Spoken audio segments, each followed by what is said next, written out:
আসসালামু আলাইকুম। এই মুহূর্তে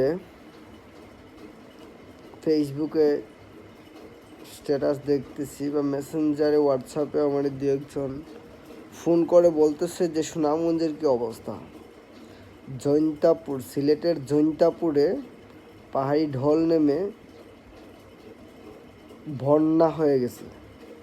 ওখানে মানুষ খুব খারাপ পরিস্থিতির মধ্যে আছে বর্তমানে। আমার খুব ভয় হচ্ছে যে সুনামগঞ্জেও নদীর তীরবর্তী মানুষগুলার না জানি কি হয়। 2022-এর বন্যার ভয়টা এখনও কাটে নাই। আমি সবাইকে একটা রিকোয়েস্ট করব যে সবাই নিজে সচেতন থাকুন।